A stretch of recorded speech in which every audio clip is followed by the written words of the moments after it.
Thank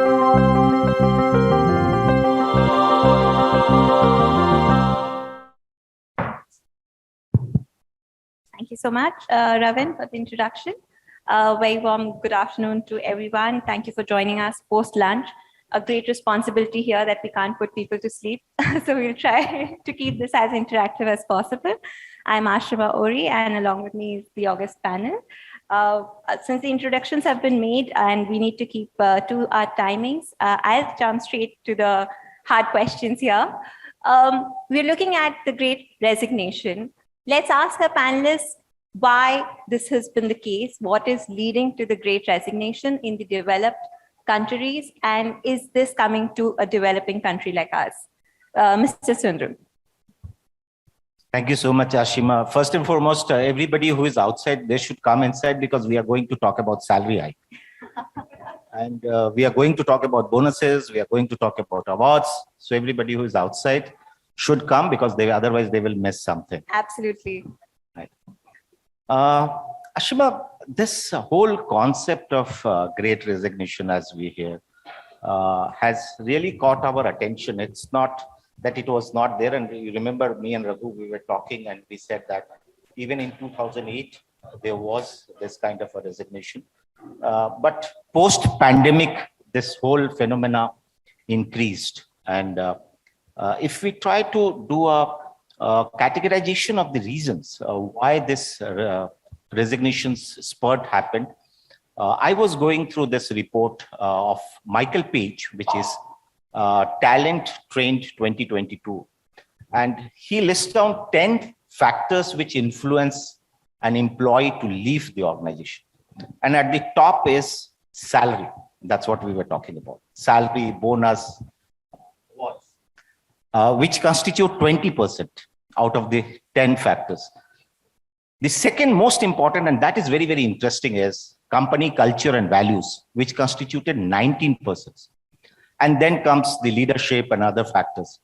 So what is important is the culture of the company, which will prevent the resignation and the exodus of the employees. But at the top, yes, it remains salary and bonuses as an important component. What we are witnessing today is a very, very diverse kind of a scenario. So on one hand, we do talk about resignations happening. I was reading yesterday newspaper, 2 edtech companies, one of them had 7% of the workforce chucked out, which was some 400 plus employees. There was another edtech company who chucked out 10% of their employees. So, you know, there is a mix of phenomena which is happening, and there is a whole lot of confusion around that why resignation is happening, what the organizations are going to do to retain people. And we are going to talk during our session that what efforts are required to be made to retain employees. But that's my view. Thank you so much, Mr. Sundaram. Mr. Raghu, inviting your thoughts on why the big exodus. Hello, good afternoon. This is known as the graveyard shift, so please wake up. We're talking too much about resignations. Resignations is a way of life. In every job, people resign and people are hired. Why it has come into limelight? Various factors, as Amar referenced. This is not the first time you're seeing mass resignations. You saw resignations when the financial world collapsed in 2008. The only reason why this has gained greater momentum and importance is because this was based on a force majeure event like the pandemic, you know, which was not about just leaving a job, but also about managing your life, your people around you, and all of that. We must understand why people resign. What is resignation? Resignation happens when the employer's expectation and the employee's aspirations don't match. Now, that gap became much higher in the backdrop of the pandemic. And when I say, I can delve on this at length, but the question is that people believed the first 1 month of the lockdown, even organizations did not know how they must handle the situation. And thereafter, employees also did not know. They thought it was a good holiday to be at home. And gradually, the pressure started building, the organization started pushing people to work from home. And it so happened that people ended up working much more than they used to work in the office. So the pendulum swung from one end to the other end. And at some point of time when people started losing people, all of that, there was this mental health issues, the resignation started. And we can get onto the causes later on, but this is a reality. It is not the first time that it has happened, and it will not be the last time that will happen. But organizations and employees both have to get used to these kind of scenarios.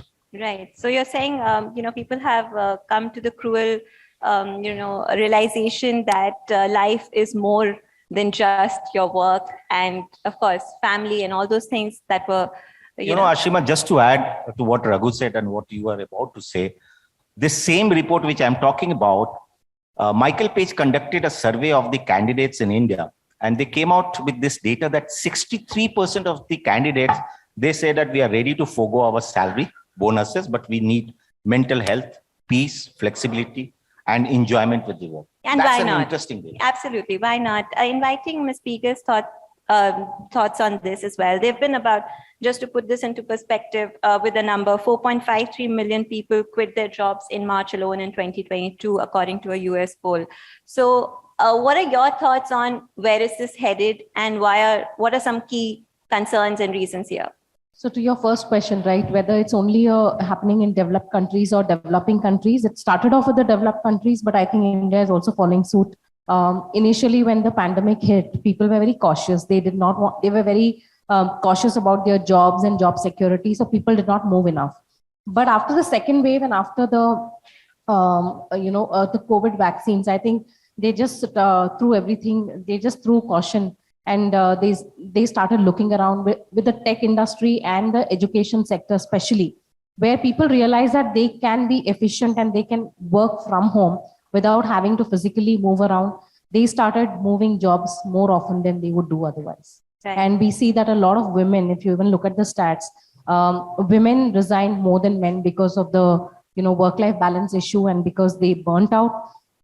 So yeah, that's how it is. That's true. I think that's a good perspective to have, that, the resignations have impacted a certain gender more than the other. Dr. Prasad, also inviting your thoughts on the matter.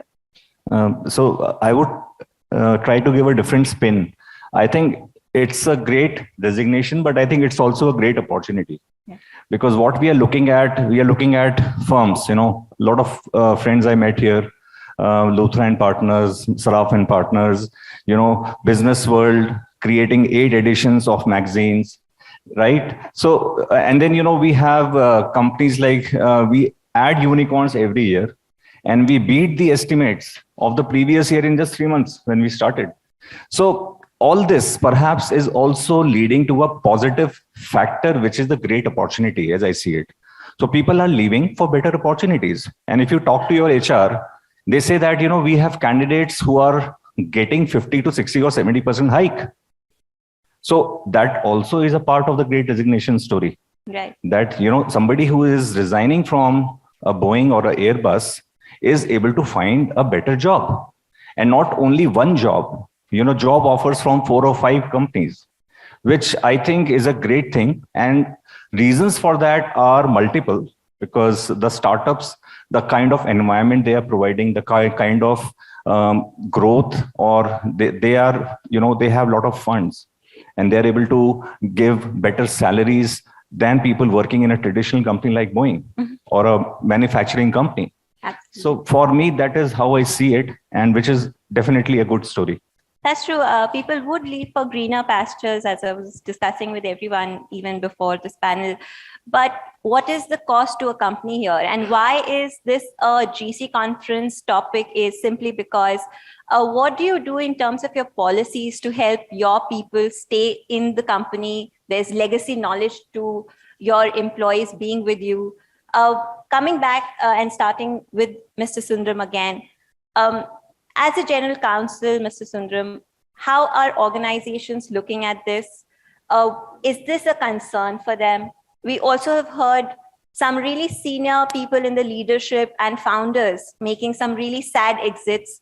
Reasons can be many. It's all over the tabloid, garnering bad press. And yet it may at some point come down to the general counsel to, put cover on it or take matters in their own hands and somehow put this into the policy. Your thoughts, please. So that's a very interesting dimension, Ashima. And it's a fact that most of the organizations are, especially in the technology sectors, Infosys, we know it's an official data, 28% attrition rate, which is Q4 2022. Tech Mahindra again 28%. SCL is around 18 to 19%. So all these attritions are happening. We saw one of the largest technology company in India was shrouded with controversy on the non-compete clause. You know what I'm referring to. So there are various dimensions to this, and different organizations resorted to different methodology to handle this kind of a situation. I remember there was a news where one of the organization who was into the financial sector, he said that employees can take as much leave as they want. And the bottom line was, at the bottom, it was written that this will impact your bonus and award. So there are different ways in which people are handling. Wipro, and this is an official, which is in the public domain. Wipro said that we are reducing the cooling off period, right? So people are using their alumni network. They're going into the social media. So different organizations are dealing with this situation in a different manner. However, at the heart of it, the policies of an organization forms the fundamental document which will determine the culture of an organization. If your organization has a sound culture, it will help restrain a mass exodus. People will keep coming and going. So another dimension which is happening is a lot of new people are churning, a lot of new employees are coming and going. And if you have a very sound and fundamental strong policies, that will make the organization survive this exodus. So policies are definitely at the root of the company culture and helps in retaining the mass exodus. Right. Thank you so much, Mr. Sundaram. Mr. Raghu, coming to you, what would you add to a policy, really giving us some specifics here to change this scenario? First and foremost, I think all that we have seen in the past and all the instances Amar has been referring to have been all reactive positions. They have never responded to the situation. There's a huge difference between reacting and responding to a situation. Secondly, policies are as good as they are implemented. You can write whatever. It has to be the intent. And as general counsel and as part of the senior leadership, it's your responsibility to drive home good sense versus vindictive, combative, all those kind of things. If an employee has decided to move on, the employee will move, whatever you may want to do. So therefore, as in the armed forces, they say the first day of the joining and the last day of retirement should be the most memorable days. Organization should actually follow that. If a guy wants to leave for whatever good reasons, bad reasons, make the exit as smooth as possible and protect your brand reputation.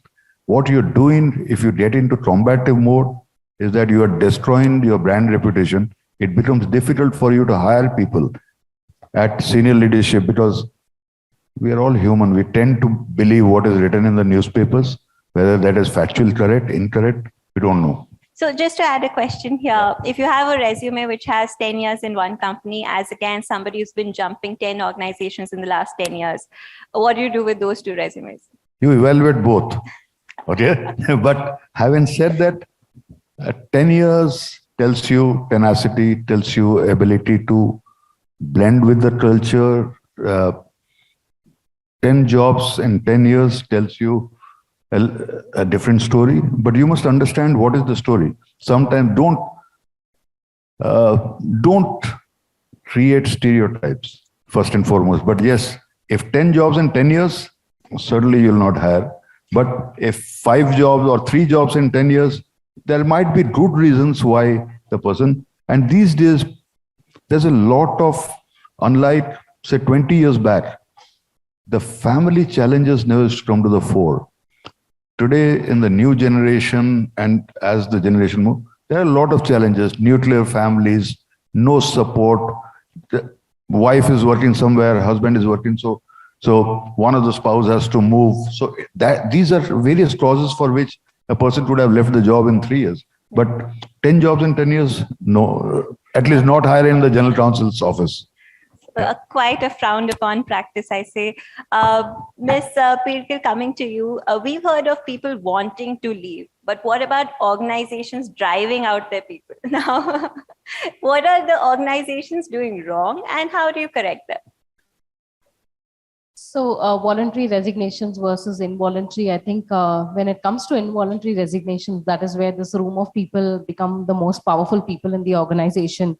We have to be the backbone. We are not external counsels.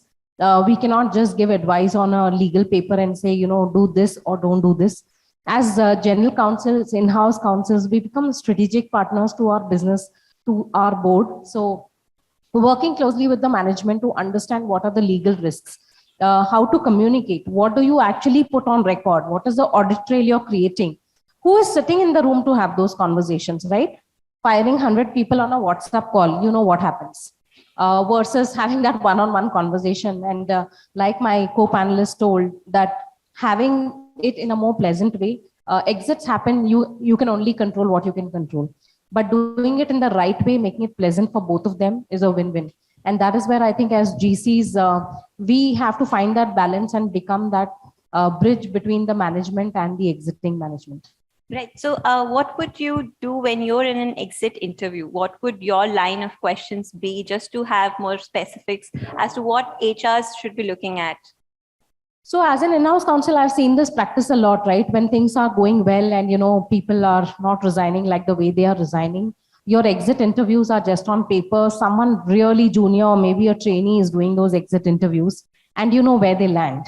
But with the great resignations, I think the focus is back to this, right? The basic question, why is it happening? And the answer to that why is going to be in your exit interviews. So what I always suggest my HR is, listen, don't be defensive. If a person is leaving, it's perfectly fine. It's that person's choice. But see what is the trend that's coming out in terms of why people are leaving, because they will quote a reason, right? Money could be one of it, which is the most obvious ones. But are you hearing anything else?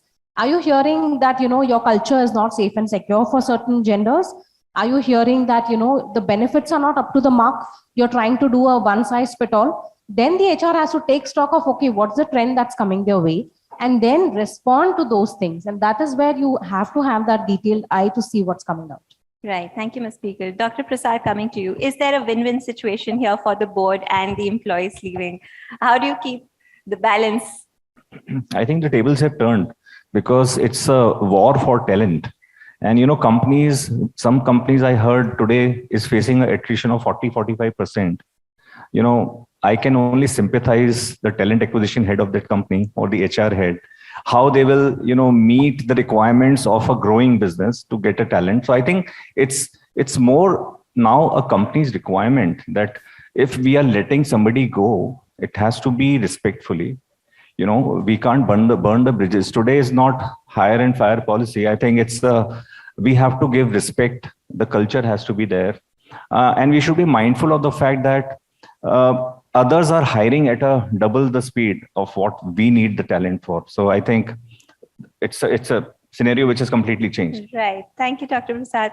Mr. Sundaram, coming back to you, when we were calling in people, we said we'll refer to the compensation and the hikes, how there can be a shift in how organizations are looking at this, whether they should let a person go for 30% somewhere else or give a 40% and retain them. So your thoughts? Salary bonuses, the financial benefits, these remain a great motivator. There is no doubt about that. That's the ground reality. I have been talking to a couple of very younger colleagues and friends. I saw that many of the people have joined unicorns.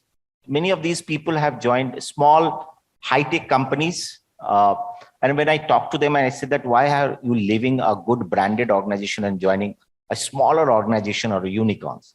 The biggest factor that motivates them to join is the money, the kind of ESOPs that they are being offered, the kind of salary and bonuses they are being offered. And when I talk to them and I say that, look, but this company doesn't have a reputed brand, or we do not know how this company is going to grow. They said, okay, 2 years, 3 years, I'll make a lot of money. and then I'll see what happens from there. If I have a good number of years behind my career or behind my credibility, probably I'll get some job. May not be of this salary, but I'll get some job. So, the other side of the trend is also from the employee side. Employees have become smarter and they're looking for opportunities where they can make quick money. These ESOPs, the kind of bonuses that they're offering is pretty high. Now, as an organization, should I get into the rat race of matching those salaries, retaining people by matching those salaries, and this becomes a precedent and everybody starts resigning? That's a wrong trend to have in an organization. So my sense is that identify the critical resources, identify the resources who are very vital to the organizations, and then devise a talent development programs around those people. Try to have long-term incentive plans, retention plans, and take care of those employees. What my co-panelists were referring to is that concern of an employee should be heard. It should not go unheard. And that is where most of the organizations have this speak-up policies, whistleblower policy, ombudsman policies. These are policies which should actually be activated and the concern of the employee should be looked into. Absolutely. Thank you, Mr. Sundaram. Mr. Raghu, coming back to you on, if we keep the compensation aside, what is the second big factor in organizations that people are leaving, and how do you correct it? See, first and foremost, people join brands and leave leaders. People don't leave brands; they leave the leaders who are managing them. Gone are those days, as Dr. Akhil mentioned. Gone are those days where you could do a hire and fire. It was like you had to follow some clear instructions. Today, an employee plays a partnership role with the employer. The equilibrium is changing, and it has always been seen, and this continues to bewilder me, that how much is enough in terms of money. Even if you pay a guy 50%, he will still leave someday. So what is it that, and why do employees, and I can tell you this for my organization, you'll be surprised that the CFO, I'm just quoting, a CFO of an equivalent company would be getting at least 5 times the salary of what my CFO gets. I'm just telling you a fact, and you can check that. Now, this man or that particular team has been there in the system for 25 years. Now, what motivates them? It's about the empathy. You try to address beyond salary, because salary is only one component. But if you address what are the challenges or what is going on the mind of an employee, and to that extent, I think the HR and the leadership team has to have their ears close to the ground. If you don't understand what's going on in your team's mind, there's no way, then it becomes very contractual. They deliver work, you pay them. The day they don't like to deliver, they want to hide their price, they move to another organization. Then, it's like taking service from a law firm. Don't do that. If they are your employees, you have to have a complete surround campaign, if I may say, for lack of another word, but you must know what is going around in their family, in the mind of the person, and what motivates, what is the teacher. Right. If that is not happening, the reason why this mass resignations have happened actually is that most organizations have tried to give allowances. You can work from home, you'll get Wi-Fi, 650 rupees, something else 800 rupees. Still, it has not held on to people, because we've not tried to find out why people are exiting. Somebody's lost his mom or somebody's lost his sister. Now you're telling him, you work from home, I'll pay you 2,000 rupees more. He says, care a hell about it, I'm gone. So unless you address the mental health part of it, which will play going forward, at least in the new generation, it'll play much, because they are all, as I mentioned, it's nuclear families, there's no support system. And especially in COVID times where you could not even get out of the house to go to your friend's place, right. You then start sulking, you're going into that spiral down, and one fine day you quit. Absolutely. I think that has been happening around. And to take this discussion forward with Ms. Pirgal, we're talking about the burnout, and mental health programs. An example of one, if you can cite, what is a good program to have? How do you check burnouts before they have actually happened? So what I think some companies are doing is, as they see great resignations, they just say, okay, we are going to give you so many more benefits. We are going to increase the compensation across, the board by 10% or 15%. Still, it does not work because different employees, different generations need different kind of benefits and flexibility. If you tell a person who's a campus hire to say you're going to work from home, he or she may not like it because they want to experience the actual corporate office, interact with people, see how their leaders behave in person, what are they like, versus a new mother, right, who's just had like a 1-year-old child who does not have help, external help, daycares, she's not comfortable to send her kids to. And if you're insisting that, everyone has to be in office 3 days a week, including the campus hire and the new mother, it's not going to work. So you'll have to customize benefits based on your type of employees, what is their, what are the life cycles they're going through, and be sensitive about it.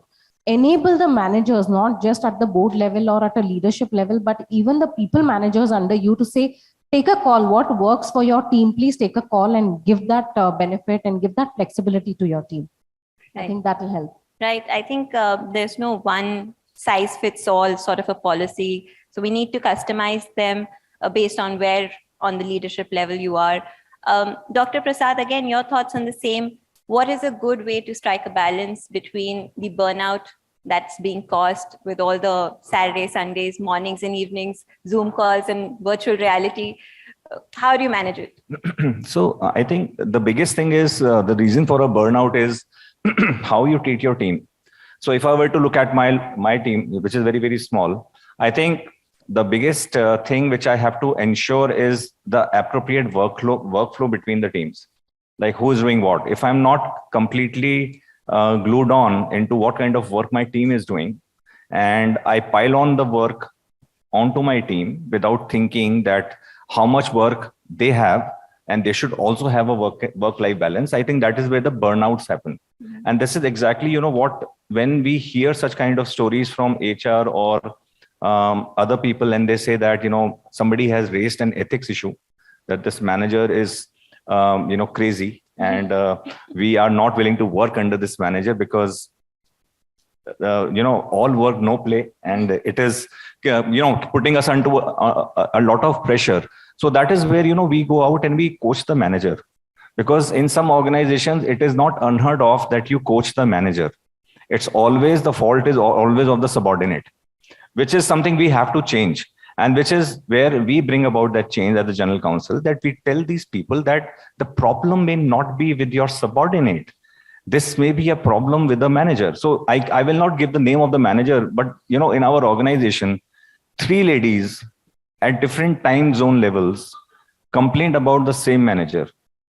And these 3 ladies were asked to go, unfortunately, despite legal department's best efforts. But then the question was, we always documented it. Why did you not interview the manager? Right. And, the common type of complaints that this person, calls me at 12 midnight, checks, what is happening, unnecessary pressure, we can work this on a Monday, but they are saying that, you have to finish it on a Friday or do it on a Saturday. So these kind of behavioral issues for managers is something which is perhaps also a primary reason for a burnout. It's not only that organizations are growing. I can 100% confidently tell you, if a growing organization is there and you respect the culture, you treat people well, they will give you more than 120, 30% of their capacity. But if you put unnecessary pressure, even if there is no work, there's going to be a burnout. So that is exactly what we need to tackle, that as a lawyer in the organization, it's not only what case comes to you, but go behind the case, analyze the situation, and then come to a conclusion, coach the HR person, coach the manager. Absolutely, Dr. Prasad. I think it's a good idea to have from a panel that work-life balance is important. Generally, what happens is you enter the field of law and people will tell you there's nothing, it's utopia that you would have work-life balance. But I think it's good that one is recognizing at leadership level that work-life balance is important. If the panel is comfortable, we would open the floor for questions. We have about a few seconds to go, but we can take about a question or two. Yes. Ashima, before you, I just want to add, burnouts don't happen overnight. You get those early signals, and if you don't address them, that's when burnouts happen. Please be cognizant. If you find somebody in your team looking sad, looking dull, go up to the person and ask what's wrong with you. The problem is when you allow the burnout to simmer for a period of time and then the burnout happens. Thank you. Fine point, Mr. Raghu. Could we take the mic to the gentleman, please? Hi, thank you for such an enriching discussion. So we heard Amar sir talking of how ground reality is still money is an important factor, and Raghu sir moderating it to say that it may not be the only reason, and we spoke about burnouts. So one thing which is coming out is that stress at workplace is definitely something we are seeing day in and day out, and perhaps that's one thing which is contributing to great resignation. So in your experience of all the panelists, have you seen if organizations take any active or proactive steps to reduce stress of employees through certain wellness programs or proactively encouraging them to do certain things which are antidote to stress? Have you seen that as a counter to great resignation, as a tool of retention in addition to monetary compensation? Mr. Sundaram, thank you for lovely questions you have. See, we all have been talking about mental wellness, good health, work from home, flexibilities. After 24 or 28 months of our COVID journey, this is a reality. And enough has been talked about. So let's move to something beyond this. And we all have talked about when to switch on, when to switch off. There is no time limit. You start up early in the morning, work from home at 7 o'clock, and then end up at 12 o'clock. So there is not all that we have spoken. The fact remains that in addition to what organizations plan to do, and stress management, yes, like in my organizations, we have a policy where one day in a month, in a week, is a no meeting day. So come what may, nobody will open up Zoom or Microsoft and we will not talk about it. We have a wonderful medical insurance policies where some of the traits and the policy parameters are very, very lucrative and pro-employees. These are the avenues in which stress is being managed. But more importantly, and this is something which we have witnessed in last, if you go back and see the North Delhi, many of us would know how stress has led to the demise of a couple of senior partners in some of the reputed law firms. And underlying causes have been stress, right? End of the day, it is our own responsibility not to take that stress. And therefore, why do we take that stress? Because we are vying for more and more money. So therefore, you have to set a limit within yourself that after a point in time, this is what I want in my life. This is one of the reasons why there are a lot of people who are resigning. Many of the people have understood the importance of happiness in life, and in the legal community, the trend globally is a movement from T-shaped lawyer to a O-shaped lawyer. People are now, lawyers are also looking into the wholesome, gamut of legal profession, the human empathy, the compassion for humanity, all these are being built in within the legal fraternity, which was not the trend earlier. People were more focused on the skill set. Today, lawyers are also focused on empathy and human values. So trend is changing. We are going to see a lot of change. The way lawyers and traditional lawyers have been performing, onus is also on us to manage our own stress. Right. Thank you so much, Mr. Sundaram. And might I add a few unfortunate departures, from the law firms and, early demises have been despite the people being fitness freaks. So clearly it's not, lack of exercise. It's clearly more than that. Mr. Raghu, your thoughts? Stress happens because of various causes. Stress is not just working. Sometimes stress happens when people don't have the competence and you expect them to get more work out of them. So that stress has to be handled very differently in terms of train the people, get them the skills, then ask them to work, they'll work well. The second thing is that somebody is very competent, so you load the person with a lot of work. That will lead, the person will be very happy doing a lot of work, but physical stress over a period of time will lead to mental stress. So there are various, and the third is that you can have a harassing boss who gives you, you breathe down the neck of your subordinate and ask, is it done, not done, not given realistic time frames. And most of my law firm friends will bear with me. I'm one of them who doesn't give them time enough for them to work.